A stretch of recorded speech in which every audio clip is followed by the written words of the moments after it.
The biggest question on everyone's mind after Carson Teva found the derelict Lambda shuttle has to be who really freed Moff Gideon. Well, we don't know for sure. There definitely are several different explanations that could clue us in on what exactly happened.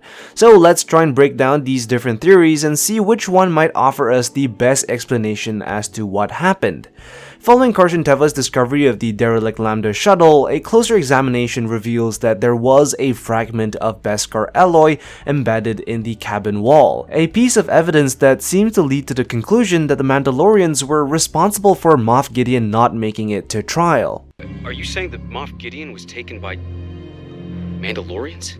But the presence of beskar, while possibly indicating the presence of Mandalorians, is far from conclusive, especially when you take into account that the Mandalorians aren't a homogenous people. So while we are most familiar with the Children of the Watch, it's very likely that they weren't responsible. Given that there is no one tribe of Mandalorians and not all Mandalorians work in cohesion, with the many tribes and different groups, it's a distinctive possibility that the evidence left behind was the work of another Mandalorian tribe. But which tribe of Mandalorians could be responsible besides the Children of the Watch? Well, the first possibility isn't so much as a separate tribe, but a possible rogue element within the Children of the Watch, specifically Clan Vizsla. And to understand why this might be a possibility, you actually have to go back to the book of Boba Fett, specifically when Mando tells the story of how he defeated Moff Gideon to claim the Darksaber, and how Moff Gideon was then shipped off to the New Republic, to which Paz and the armor both say, "Death would have been justice for his atrocities." This is true. Blood of millions of our kind is on his hands. Then he will be executed for his crimes by the New Republic Tribunal. We shall see. And while this might not seem like much, it does hint towards the fact that the Mandalorian grudge towards Moff Gideon is very deep-rooted. Having murdered millions of Mandalorians, it stands to reason that Mandalorians like Paz Vizsla and the Armor would be crying out for Moff Gideon's head. A hunger for justice and revenge that might not be satiated until they have Moff Gideon in their hands. And given how the covert doesn't seem all that in tune with the New Republic, it would not be too far-fetched to assume that Paz, and possibly with the support of the Armor, decided to seek out Moff Gideon themselves, hijacking the New Republic ship and making away with Moff Gideon to exact Mandalorian justice. And given how willing Paz was to kill Carson Teva in order to keep the location of the covert secret, it's not that far-fetched of an idea. However, there is a problem with this theory. For one, if Clan Vizsla was to get their hands on Moff Gideon, then, well, Gideon should be probably dead by this point. They are more than likely to kill Moff Gideon on the spot than to capture and imprison him in some far-off location. Not to mention, when would Paz have the time to do something like this? Since the beginning of Season 3, Mando has practically spent most of his time with the covert, which doesn't leave a lot of room for Paz to disappear and find Moff Gideon. Not to mention, I do feel that this would be a somewhat anticlimactic way of getting rid of such a great villain. Another possibility is simply Mandalorian mercenaries. Now, we know from Bo-Katan that whatever was left of her forces left her following her failure to recover the Darksaber, and that they now roam the galaxy as mercenaries. Where is the stolen fleet? Making their way through the galaxy as mercenaries. And so, given that there is now a large group of Mandalorians roaming about the galaxy without a direct sense of purpose, stands to reason that they could have been hired to free Moff Gideon. But as much as this is a possibility, Mandalorian mercenaries are unlikely to take up a job knowing that they would free the man who killed millions of their kind. And to that end, they are also unlikely to let Moff Gideon walk away scot-free. So this doesn't really seem to be the case. On top of that, why would Mandalorian mercenaries want to work with Imperials unless of course the Mandalorians that we're talking about couldn't really care less about past events? So for me, random Mandalorian mercenaries aren't exactly the best explanation. A much better explanation would be Mandalorians who are Darksaber fanatics, Mandalorians who are unequivocally loyal to the lore surrounding the Darksaber, meaning that regardless of who the owner of the saber is, they will see the owner as their undisputed leader, provided that the person in question won it rightfully through combat.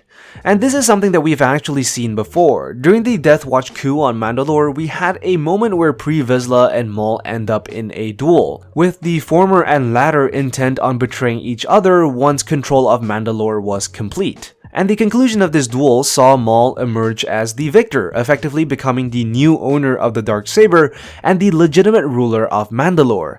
This change in leadership effectively split Death Watch into two, those believing that Mandalore should be ruled by Mandalorians, and those believing that the Darksaber was all that one needed to be the ruler.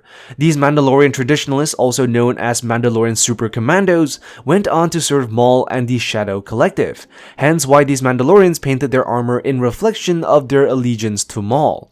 The point to understand is that these Mandalorian traditionalists were absolutely loyal to whoever owned the Darksaber, and so it would stand to reason that once Moff Gideon managed to win the Darksaber through combat, these traditionalists would flock to him as their new leader. And so this would mean that Moff Gideon effectively has a group of loyal Mandalorians at his call, and it would also mean that these Mandalorians would be unaware that the ownership of the Darksaber has since changed hands. And it is possible that these traditionalist Mandalorians would be unaware of recent events, as Gideon's defeat at the hands of Mando was pretty much a low-key event all things considered, and news of their new owner probably didn't travel all that far, especially given how Mando likes to keep a really low profile. So a possibility is that these Mandalorians decided to free Moff Gideon from New Republic custody, much like how Maul's Mandalorians freed him from Sidious's prison in the comics. And the possibility of Mandalorians loyal to the Empire isn't so far-fetched either.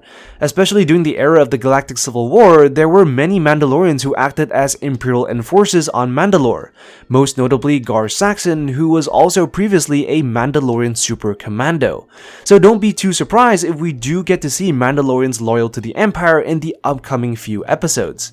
Should this really be the case, then I would also expect that at some point, most of these Imperial Mandalorians will realize that Moff Gideon no longer holds the Darksaber, making a switch of allegiance a distinctive possibility. The last possible theory as to who freed Moff Gideon is that the group responsible is none other than the Imperials, and that the beskar alloy found in the ship was planted by those responsible.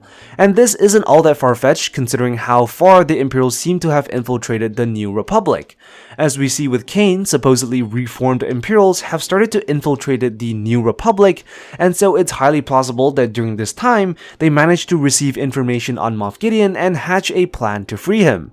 And I think there is a lot of merit in this explanation, especially when you take into account what happened recently in Season 3, more specifically the destruction of Bo's home and Dr. Pershing's mind wipe. All of these events are most certainly far from coincidental.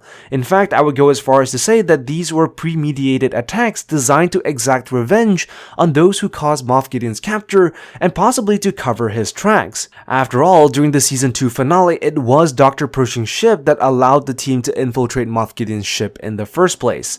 So perhaps Moff Gideon intended to mind wipe Pershing after blaming him for his failure to prevent Mando and his team from making it on board. Either that, or to ensure that none of Pershing's knowledge or secrets would make its way to the New Republic hands, ensuring that Gideon's tracks were well covered. Not only that, but the bombing of Bo-Katan's castle also evoked an image eerily similar to the bombing of Mandalore. It seems to be shot in a way that evoked the same message and most certainly reminded Bo-Katan of the tragedy. And I think this was purposefully done by Gideon out of revenge, and it would be poetic given that he was the mastermind behind both events. It just seems like the right amount of cold-blooded pettiness that Moff Gideon would do.